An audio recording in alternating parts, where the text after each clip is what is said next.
एजुविनिंग में आपका बहुत बहुत स्वागत है। इस वीडियो में हम स्वतंत्रता से संबंधित जितने भी राजनीतिक विचारक हैं उनके विचारों को देखेंगे, उनकी किताबों को देखेंगे और उनके द्वारा जो कोट्स कहे गए हैं उनको देखेंगे। इस वीडियो में मैंने जो पहले पॉलिटिकल साइंस के जो पेपर हुए हैं उनमें स्वतंत्रता से संबंधित जो भी प्रश्न आए हुए हैं उनको भी इसमें इंक्लूड किया है। जो अंडरलाइन के थ्रू इसमें बताए गए हैं मैं उन्हें आपको वीडियो में बताती रहूँगी आगे। तो चलिए वीडियो को शुरू करते हैं। तो सबसे पहले स्वतंत्रता के विचार को हम देखते हैं। तो स्वतंत्रता व्यक्ति के उन सभी कार्यों पर प्रतिबंध के अभाव के रूप में जानी जाती है जो अन्य व्यक्तियों को नुकसान नहीं पहुंचाते। अर्थात व्यक्ति वो सभी कार्य कर सकता है, उन सभी कार्यों को स्वतंत्र करने के लिए स्वतंत्र है जिनसे किसी दूसरे व्यक्ति को कोई नुकसान नहीं पहुंचता है। इसे हम स्वतंत्रता कहते हैं। बर्ट्रैंड रसेल का एक कथन है, स्वतंत्रता की इच्छा व्यक्ति की स्वाभाविक प्रकृति है और इसी के आधार पर सामाजिक जीवन का निर्माण होता है। ये बर्ट्रैंड रसेल का कथन है। अटलांटिक चार्टर जो कि 1941 में आता है, आपको सन याद रखना है, उसमें 4 प्रकार की स्वतंत्रताओं की घोषणा की गई और इस अटलांटिक चार्टर को तैयार किया था अमेरिकी राष्ट्रपति रूजवेल्ट और यूनाइटेड किंगडम के प्रधानमंत्री चर्चिल के द्वारा। आपको ये चारों तो स्वतंत्रताएं याद रखनी है, क्रम से याद नहीं रखना है इनको, आप वैसे याद रखिए, पर चारों स्वतंत्रताएं याद रखनी है। पहली है भाषण की स्वतंत्रता, दूसरी है पूजा की स्वतंत्रता, तीसरी है भय से स्वतंत्रता और चौथी है इच्छा से स्वतंत्रता। इसमें एक क्वेश्चन पूछा जाता है कि जो स्वतंत्रताएं हैं जैसे भाषण की स्वतंत्रता है और पूजा की स्वतंत्रता है, ये सकारात्मक स्वतंत्रता है या नकारात्मक? तो ये दोनों नकारात्मक स्वतंत्रता है और भय से स्वतंत्रता और इच्छा से स्वतंत्रता ये दोनों सकारात्मक स्वतंत्रता में आती हैं। ये क्वेश्चन यूजीसी नेट के पॉलिटिकल साइंस के एग्ज़ाम में पूछा हुआ है कि अटलांटिक चार्टर में कौन सी 4 प्रकार की स्वतंत्रताओं की बात की गई है। आगे हम देखते हैं तो स्वतंत्रता पर कई दृष्टिकोण हैं। तो सबसे पहले हम उदारवादी दृष्टिकोण को देखें तो उदारवादी दृष्टिकोण में हमें 2 दृष्टिकोण दिखाई देते हैं, सकारात्मक स्वतंत्रता का और नकारात्मक स्वतंत्रता का। तो अब नकारात्मक स्वतंत्रता जो है वो उसमें कहा जाता है कि हस्तक्षेप से मुक्त होनी चाहिए, मतलब किसी के द्वारा कोई हस्तक्षेप व्यक्ति की स्वतंत्रता में नहीं किया जाना चाहिए। व्यक्ति जो भी कार्य करना चाहता है वो कर सकता है। अगर मेरे द्वारा सुबह 9 बजे उठा जाता है तो मैं 9 बजे उठ सकती हूँ, कोई मुझे ये नहीं कहेगा आके कि नहीं आपको जल्दी उठना चाहिए, ये मेरी स्वतंत्रता है। अगर मैं किसी भी तरह के कपड़े पहनना चाहूँ तो ये मेरी स्वतंत्रता है, किसी भी तरह का भोजन करना चाहूँ तो ये मेरी स्वतंत्रता है, कोई इसमें हस्तक्षेप नहीं कर सकता मेरी स्वतंत्रता में। नकारात्मक स्वतंत्रता में राज्य को आवश्यक बुराई माना जाता है। ये टॉमस पेन का कथन है। टॉमस पेन राज्य को आवश्यक बुराई मानते हैं। ये क्वेश्चन भी यूजीसी नेट में पूछा हुआ है और सेट के एग्ज़ाम, जो मुझे ध्यान नहीं है कौन सा हुआ, पर सेट के एग्ज़ाम में भी ये क्वेश्चन पूछा गया है। टॉमस पेन कहते हैं कि राज्य केवल व्यक्ति की संपत्ति की रक्षा एवं स्वतंत्रता को बनाए रखने के लिए है। तो इसे आपको याद रखना है। इसे बर्लिन ने नकारात्मक स्वतंत्रता का समर्थन किया है। ये प्रश्न भी पूछा गया है पेपर में, तो आपको याद रखना है, इसे बर्लिन ने नकारात्मक स्वतंत्रता का समर्थन किया है। इसे बर्लिन नकारात्मक स्वतंत्रता को फ्रीडम फ्रॉम कहते हैं, मतलब किसी चीज़ से मुक्ति, और सकारात्मक स्वतंत्रता को फ्रीडम टू कहते हैं। तो नकारात्मक स्वतंत्रता में वो कहते हैं कि जीवन की स्वतंत्रता होनी चाहिए, किसी भी धर्म को मानने की स्वतंत्रता होनी चाहिए, व्यक्ति को अपने विचारों को अभिव्यक्त करने की स्वतंत्रता होनी चाहिए, राजनीति में भाग लेने की स्वतंत्रता होनी चाहिए और प्रतिबंधों का अभाव होना चाहिए, चयन की स्वतंत्रता होनी चाहिए और किसी की अधीनता से मुक्ति की स्वतंत्रता होनी चाहिए। मतलब इसमें कहा जाता है कि किसी के द्वारा कोई हस्तक्षेप नहीं किया जाएगा स्वतंत्रता में। और सकारात्मक स्वतंत्रता में आत्मनियंत्रित होने की बात कही जाती है, नैतिक चयन की बात की जाती है और आत्म साक्षात्कार की बात की जाती है। सकारात्मक स्वतंत्रता में व्यक्ति स्वयं भी स्वतंत्र होता है। जैसे अगर मैं आत्मनियंत्रित हूँ तो मैं खुद, मतलब मेरे अंदर स्वतंत्रता खुद से आ रही है। जैसे मुझे अगर मैं बाहर जाती हूँ कहीं तो मुझे किसी से दुर्व्यवहार करने का कोई अधिकार नहीं है, तो मैं आत्मनियंत्रित हूँ, मुझे खुद ज्ञान है कि मुझे क्या करना है क्या नहीं। तो ये आत्मनियंत्रित होती है स्वतंत्रता।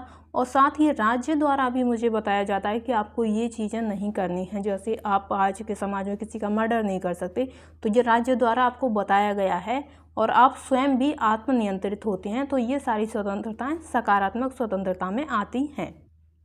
तो बर्लिन नकारात्मक स्वतंत्रता का जो विचार देते हैं वो मूल्यों का बहुलवाद, वैल्यू प्लूरलिज्म से जुड़ा हुआ है। आप इसे इंग्लिश में याद रखेंगे तो ज़्यादा बेहतर है, वैल्यू प्लूरलिज्म से जुड़ा हुआ है। वैल्यू प्लूरलिज्म का अर्थ ये है कि जब मैं सुबह उठती हूँ तो ये मेरी स्वतंत्रता है कि मैं चाय पीऊँ, कॉफ़ी पीऊँ, कोई लौकी का जूस भी पीता है, कोई करेले का जूस भी पीता है। तो ये मूल्य बहुलवाद है, मतलब हर किसी के प्रेफरेंस अलग अलग है। हर कोई ऐसा नहीं है कि सब एक ही काम को कर रहे हैं, मतलब सबसे कह दिया जाए कि आप सभी को सिर्फ आंवले का जूस पीना है तो सारे सुबह उठ के आंवले का जूस पी रहे हैं, तो उसमें मूल्य बहुलवाद नहीं रह जाएगा। तो बर्लिन कहते हैं कि मूल्यों का बहुलवाद होना चाहिए नकारात्मक स्वतंत्रता में, वो कहते हैं। बर्लिन के अनुसार फांसीवादी और मार्क्सवादी जो विचारधारा है उसमें एक आदर्श एवं पूर्ण समाज की स्थापना का दावा किया जाता है। अर्थात एक आदर्श मतलब आपको बताया जाता है कि आपको सिर्फ यही करना है, यही करने से आपका जो समाज है वो पूर्ण हो जाएगा। तो इसमें मूल्य एकलवाद को बढ़ावा दिया जाता है, जैसे फांसीवादी और मार्क्सवादी में आपको दिया जाता है। जैसे फांसीवाद में लोगों से ये अपेक्षा की जाती है कि वो सेना में भर्ती हों, सेना में अपनी सेवाएं दें, और जो भी जैसे हथियार बनाने का अगर राज्य कह रहा है या किसी उत्पादन के राज्य कह रहा है तो वो उसी काम को करें। इसे मूल्य एकलवाद कहा जाता है। बर्लिन सकारात्मक स्वतंत्रता के विरोधी थे। जो नकारात्मक स्वतंत्रता के जो भी समर्थक हैं, जो भी विद्वान हैं जो नकारात्मक स्वतंत्रता का समर्थन करते हैं, वो परोपकारी न्यूनतम राज्य को पसंद करते हैं। अर्थात वो चाहते हैं कि राज्य का जो व्यक्ति के जीवन में हस्तक्षेप है वो न्यूनतम से न्यूनतम होना चाहिए और परोपकारी हस्तक्षेप राज्य का होना चाहिए।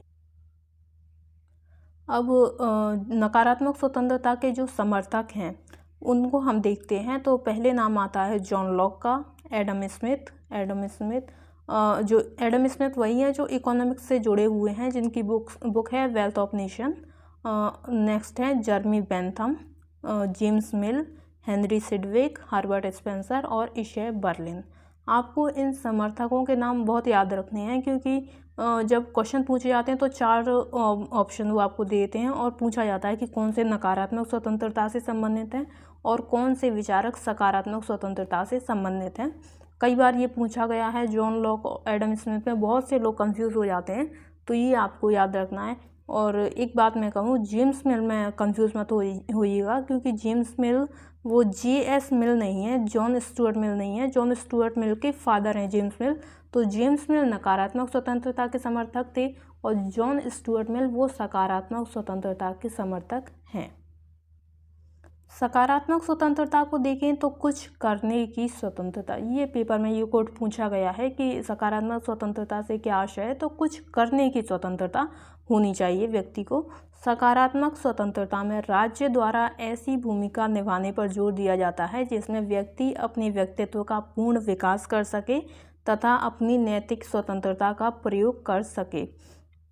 जॉन स्टुअर्ट मिल ने सकारात्मक स्वतंत्रता की अवधारणा पेश की।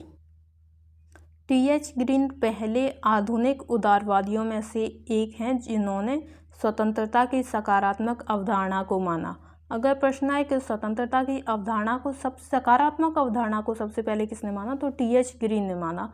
इसमें हम जॉन स्टुअर्ट मिल को नहीं रखते हैं, क्योंकि जॉन स्टुअर्ट मिल को कई विचारक ऐसे हैं जो उन्हें नकारात्मक स्वतंत्रता का समर्थक भी मानते हैं। लेकिन अगर हम UGC नेट के पेपर की अगर आंसर की को देखें तो उन्होंने क्वेश्चन की एक आंसर की दी थी, उसमें जॉन स्टुअर्ट मिल को सकारात्मक स्वतंत्रता का समर्थक माना है। तो इसलिए जॉन स्टुअर्ट मिल को सकारात्मक स्वतंत्रता का समर्थक माना जाता है। हालांकि कई बुक्स में आपको J.S. मिल जो हैं वो नकारात्मक स्वतंत्रता के समर्थक के रूप में लिखे हुए हैं, लेकिन मैं UGC नेट का जो पेपर है उसके हिसाब से आपको बता रही हूँ। आगे देखते हैं। T.H. ग्रीन ने स्वतंत्रता को स्वयं का सबसे अधिक और सर्वश्रेष्ठ बनने के रूप में परिभाषित किया। अर्थात सकारात्मक स्वतंत्रता का प्रयोग करके व्यक्ति सबसे अधिक और सर्वश्रेष्ठ बन सकता है। और इसमें क्या होगा, राज्य द्वारा व्यक्ति के लिए ऐसी दशाएं निर्मित की जाएंगी जिससे व्यक्ति अपना विकास कर सके। टी.एच. ग्रीन का एक बहुत फेमस कथन है कि राज्य बाधाओं में बाधा उत्पन्न करने के लिए है।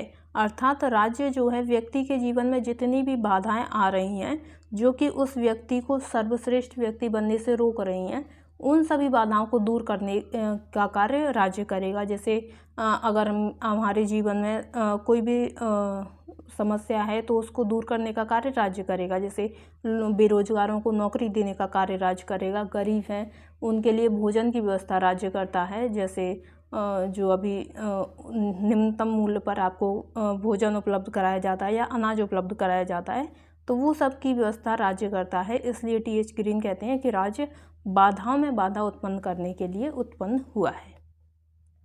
तो सकारात्मक स्वतंत्रता के जो समर्थक हैं उनमें सबसे पहला नाम है जे.एस. मिल। जैसा कि लिखा है, कुछ विद्वानों ने इन्हें नकारात्मक स्वतंत्रता के अंतर्गत वर्गीकृत किया है। दूसरे विचारक हैं टी.एच. ग्रीन, तीसरे हैं हॉबाउस और चौथे हैं हेराल्ड जे. लास्की। अब आगे हम देखते हैं तो स्वतंत्रता का आदर्शवादी सिद्धांत। स्वतंत्रता का आदर्शवादी सिद्धांत हीगल ने प्रतिपादित किया था। हीगल कहते हैं कि राज्य जो है वो ईश्वर का अवतार है पृथ्वी पर। उनका ये कथन है कि राज्य जो है वो पृथ्वी पर ईश्वर की शोभा यात्रा है, ये उनका कथन है। तो वो कहते हैं कि व्यक्ति की स्वतंत्रता आदर्श राज्य के हुक्म, जो भी आदर्श राज्य के जो भी हुक्म हैं उनको स्वीकार करने में निहित है। अर्थात आदर्श राज्य द्वारा जो भी कार्य बताए जाते हैं कि व्यक्ति को ये करना चाहिए, उन सभी को स्वीकार करना ही व्यक्ति की स्वतंत्रता है। जेराल्ड मैकलम का स्वतंत्रता पर विचार देखते हैं। जेराल्ड मैकलम जो हैं वो कहते हैं कि स्वतंत्रता एकल अवधारणा है, ये दो अवधारणाएं नहीं है। जैसे कि विचारकों ने इसको बांट रखा है सकारात्मक स्वतंत्रता और नकारात्मक स्वतंत्रता में, तो ऐसा नहीं है। स्वतंत्रता केवल एक अवधारणा है और उन्होंने एक सूत्र दिया है कि स्वतंत्रता के जो सभी दावे हैं उनको एक सूत्र में समाप्त किया जा सकता है। वो है एक्स वाई से जेड कार्य करने के लिए स्वतंत्र है। ये सूत्र जेराल्ड मैकलम ने दिया है। नेक्स्ट देखते हैं सी.वी. मैकफर्सन की रचनात्मक स्वतंत्रता की अवधारणा। तो इसमें ये कहते हैं कि वास्तविक स्वतंत्रता का प्रयोग विकासात्मक शक्ति के माध्यम से किया जा सकता है। मतलब इसमें ये विकासात्मक शक्ति राज्य को कह रहे हैं कि राज्य एक शक्ति है जो कि व्यक्ति को वास्तविक स्वतंत्रता का प्रयोग करने में एक माध्यम का काम कर दिए। मतलब राज्य जो है वो एक माध्यम का कार्य करेगा जिससे व्यक्ति वास्तविक स्वतंत्रता को प्राप्त कर पाए। विकासात्मक शक्ति जो है वो मानवीय क्षमताओं का विकास करेगी और स्वनिर्धारित लक्ष्यों के लिए उनके प्रेरक की आवश्यकता होती है, तो उनको प्रेरणा भी देगी जिससे व्यक्ति अपने जो स्वनिर्धारित लक्ष्य हैं उनको पूरा कर पाएँ। मिल्टन फ्रीडमैन स्वतंत्रता को एक आवश्यक शर्त के रूप में एक प्रतिस्पर्धी बाजार समाज की पहचान करने की मांग करते हैं। वह स्वतंत्रता को अपने साथी पुरुषों द्वारा किसी व्यक्ति की बाध्यकारिता की अनुपस्थिति के रूप में परिभाषित करते हैं। अर्थात वो कहते हैं कि व्यक्ति जो है वो अपने कोई भी निर्णय लेने के लिए स्वतंत्र है, उसे फ्रीडम ऑफ चॉइस है। इस फ्रीडम ऑफ चॉइस को मिल्टन फ्रीडमैन बहुत ज़्यादा इन्फेसाइज करते हैं कि व्यक्ति को फ्रीडम होनी चाहिए कुछ भी चुनने की। अर्थात बाज़ार में अगर 5 तरह के प्रोडक्ट उपलब्ध हैं तो व्यक्ति को ये स्वतंत्रता होनी चाहिए कि वो 5 प्रोडक्ट में से किसी भी प्रोडक्ट को चुन सके। उसे ये नहीं बताया जाना चाहिए समाज द्वारा कि या राज्य द्वारा कि आपको केवल यही उपयोग करना है। नहीं, प्रतिस्पर्धी बाजार समाज में वो किसी भी चीज़ को अपने लिए चुन सकता है अपनी सुविधा या ज़रूरत के अनुसार, क्योंकि व्यक्ति एक रैशनल पीपल है। तो इसलिए Milton Friedman freedom of choice की बात करते हैं। रॉबर्ट नॉजिक जो हैं वो सीमित कार्यों का प्रदर्शन करने के लिए राज्य अस्तित्व में आया है, ये कहते हैं। इनकी बुक है एनार्की, स्टेट एंड यूटोपिया। इसमें ये बात करते हैं कि राज्य जो है वो केवल सीमित कार्य करेगा, वो व्यक्ति के जीवन में ज़्यादा हस्तक्षेप नहीं करेगा।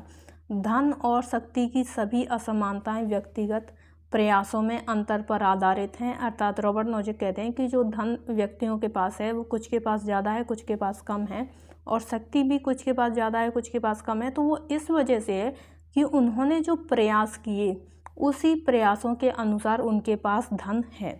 जिस तरह अगर हम मतलब रॉबर्ट नोजिक का ये था कि अगर कोई व्यक्ति एक ही स्कूल में पढ़ रहे हैं, एक ही क्लास में, लेकिन उसके बाद भी कोई अच्छी जगह अच्छी नौकरी कर लेता है, कोई अच्छा उद्योग खोल लेता है, लेकिन कुछ ऐसे हैं जो बेरोजगार घूम रहे हैं, तो वो कहते हैं कि ये केवल उनके प्रयासों में अंतर था। इस वजह से वो अपने अपने जीवन में जो धन है वो प्राप्त कर पा रहे हैं और जो शक्ति है वो प्राप्त कर पा रहे हैं। और रॉबर्ट नोजिक बात करते हैं कि राज्य जो है उसको सीमित भूमिका अदा करनी चाहिए, व्यक्ति के जीवन में बहुत ज़्यादा हस्तक्षेप नहीं करना चाहिए। नेक्स्ट हम देखते हैं स्वतंत्रता का मार्क्सवादी दृष्टिकोण। मार्क्स अपनी पुस्तक इकोनॉमिक एंड फिलोसफिकल मनुस्क्रिप्ट में स्वतंत्रता की मानवतावादी सिद्धांत की नींव रखते हैं।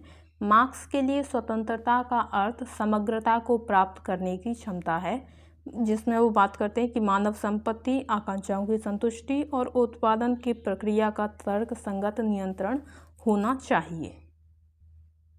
अब हम बात करते हैं जो स्वतंत्रता से संबंधित प्रमुख विचारक हैं उनकी रचनाओं के बारे में। तो सबसे पहले जो नाम है वो है एडम स्मिथ। एडम स्मिथ की बुक है द वेल्थ ऑफ नेशन, 1776 में आती है। The theory of moral sentiments and the invisible hand, ये 3 बुक हैं। सन आपको याद नहीं रखने हैं, जो मैं बताऊंगी वो 1-2 कुछ इंपॉर्टेंट है वो आप याद रख लीजिएगा। हर किसी बुक का जो कौन से सन में पब्लिश हुई है वो याद रखना ज़रूरी नहीं है। जर्मी बेंथम की हम बुक देखें तो an introduction to the principle of morals and legislation, ये जर्मी बेंथम की बुक है। मार्क्स की हम बात करें तो इकोनॉमिक एंड फिलोसफिकल मनुस्क्रिप्ट्स, ये मार्क्स की बुक है। मार्क्स और एंजल्स, इन दोनों ने मिलकर जो बुक्स लिखी हैं वो है Holi family and communist manifesto. Communist manifesto का ईयर याद रखिएगा, ये 1848 में पब्लिश होती है। जी.एस. मिल की बुक है ऑन लिबर्टी। हेनरी सिडविक की बुक है the methods of ethics, the principle of political economy, the elements of politics. ये जो बुक्स हैं इनको आप इंग्लिश में याद रखिएगा, क्योंकि हिंदी में या तो इनको ट्रांसलेट नहीं किया जाता, पेपर में डायरेक्ट इंग्लिश पूछ ली जाती है, तो आपको इंग्लिश में याद रखेंगे तो जब आप एग्ज़ाम में इसे देखेंगे तो आपको जल्दी याद आ जाएंगी। तो आपको ये सारी बुक्स इंग्लिश में ही याद रखनी है। हेनरी सिडविक की लास्ट बुक और है the development of European polity. Next हम देखें तो हर्बर्ट स्पेंसर, इनकी बुक है the man versus the state. T H. Green की बुक है प्रोलिगोमा टू एथिक्स। और एक और बुक है lecture on the principle of political obligation. L T. Hobhouse की बुक है elements of social justice. Berlin की बुक है टू कॉन्सेप्ट्स ऑफ लिबर्टी, ये बुक बहुत बार बहुत से एग्जाम में पूछी गई है, two concept of liberty. F.A. Hayek की बुक है constitution of liberty. Milton Friedman की बुक, ये अभी जो रिसेंटली यूजीसी का एग्ज़ाम हुआ था उसमें भी पूछी गई थी और कई बार पूछी जाती है, कैपिटलिज्म एंड फ्रीडम, तो इसे याद रखिएगा। हर्बर्ट मार्क्यूस की बुक है बहुत इंपॉर्टेंट, वन डायमेंशनल पेन, कई एग्जाम्स में पूछी जाती है, इसे याद रखिएगा। और सेकंड बुक है इनकी इरोस एंड सिविलाइजेशन, इसे भी याद रखिएगा। रॉबर्ट नोजिक की बहुत इंपॉर्टेंट बुक, ये जो 3-4 बुक हैं ये बहुत इंपॉर्टेंट हैं, तो इनको आप याद रखिएगा। रॉबर्ट नोजिक की है एनार्की, स्टेट एंड यूटोपिया, ये रॉबर्ट नोजिक की बुक है। अब हम कथनों की बात करें तो कुछ प्रसिद्ध लोगों के कथन हैं जो आपको याद रखने हैं, ये क्वेश्चन एग्जाम में डायरेक्ट पूछ लिए जाते हैं। तो हम बात करते हैं, व्यक्ति गरुड़ की तरह उड़ने, वेल की तरह तैरने तथा ब्रेड खरीदने के लिए स्वतंत्र है, ये इशे बर्लिन का कथन है। स्वतंत्रता अति शासन की विरोधी है, ये सीले का कथन है। स्वतंत्रता सभी प्रकार के बंधनों का अभाव नहीं है, अपितु अनुचित प्रतिबंधों की बजाय उचित प्रतिबंधों की व्यवस्था है, ये मैकेंजी का कथन है। मनुष्य स्वतंत्र उत्पन्न हुआ है लेकिन सर्वत्र वह जंजीरों में बंधा हुआ है, ये रूसो का कथन है। पूर्ण स्वतंत्रता जंगली गधे को आवारागर्दी की स्वतंत्रता देने के समान है, ये मैकेंजी का कथन है। मिल खोखली स्वतंत्रता का वाहक है, ये वारकर कहते हैं। जी ग्रीन का स्वतंत्रता संबंधी विचार हीगल से प्रभावित है। व्यक्ति राज्य में उतना ही स्वतंत्र है जितना प्राकृतिक अवस्था में था, ये रूसो का कथन है। इसको थोड़ा मैं बता दूं आपको। ग्रीन का स्वतंत्रता संबंधी विचार हीगल से प्रभावित है।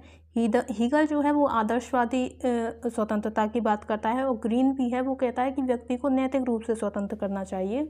तो इसलिए ये दोनों आदर्शवादी हैं। तो दोनों के विचार मतलब ग्रीन जो है वो हीगल से प्रभावित होते हैं, और आदर्शवादी विचार ही ग्रीन भी देते हैं।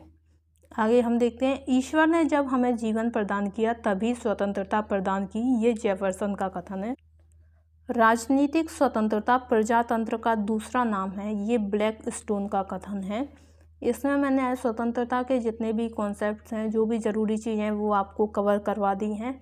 हॉब्स, लॉक, रूसो, ये 3 जो हैं विचारक हैं, ये स्वतंत्रता के बारे में क्या विचार देते हैं, इनको मैं नेक्स्ट वीडियो में कवर करूँगी, क्योंकि यहाँ इनके कॉन्सेप्ट को समझाना एक बड़ा ही चैलेंजिंग था, क्योंकि हम नकारात्मक स्वतंत्रता और सकारात्मक की बात कर रहे थे, तो इसमें इनको नहीं रखा जा सकता। मैं नेक्स्ट वीडियो में आपको उनको कवर करवा दूँगी, और साथ में क्वेश्चन भी इसके करवा दूँगी, जिससे आपको समझ में आ जाएगा कि क्वेश्चन किस तरह के पूछे जाते हैं। यहाँ तक आपका वीडियो देखने के लिए आपका बहुत बहुत धन्यवाद। Thank you.